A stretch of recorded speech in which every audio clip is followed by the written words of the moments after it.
Navigating a competitive job market can be challenging for anyone, but especially for those who go from serving in the military to transitioning back into civilian life. Now, historically, veterans have struggled to find employment after returning home and as a result have a higher chance of becoming homeless than non-veterans. Queen City News Chief Business Correspondent Taylor Young joining us this morning with the story. And Taylor, there's a group that's led by veterans trying to sort of close that gap here in Charlotte. Yeah, absolutely. So one of the things that veterans struggle with when they are transitioning back into the workforce is being able to translate their skills into a civilian resume. So what this group is doing is holding a job fair right here in Charlotte with companies that understand exactly what these job seekers are bringing to the table. Now, I spoke with the events director of Recruit Military, who is also a veteran himself. He describes the organization as a platform that connects veterans with companies that are looking specifically to hire them.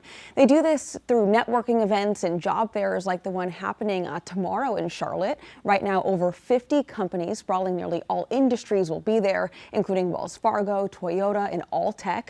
The events director says a lot of the company reps attending this event will also be veterans who understand the skill set that these individuals have.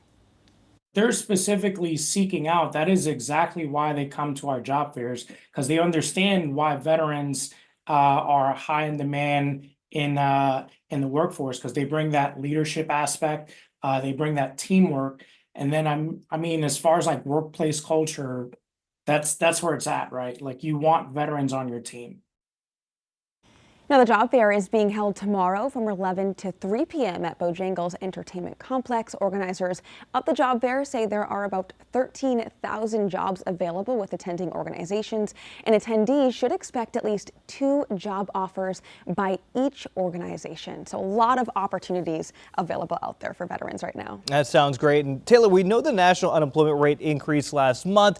How is the veteran community as a whole doing on the job front? Yeah, so the latest job reports show that veteran unemployment right now is actually lower than the national unemployment rate. So it's sitting around 3%, and it's actually lower here in North Carolina. So North Carolina is really paving the way in terms of giving veterans opportunities back into the workforce. And I think a big part of that is that what we're seeing is a shift where companies are really prioritizing hiring veterans. How are those companies, how are they sort of seeking those specialized veterans out? Yeah, so anyone who has filled out a resume recently or even just in recent years know that you have to check off a box that says if you've served in the military.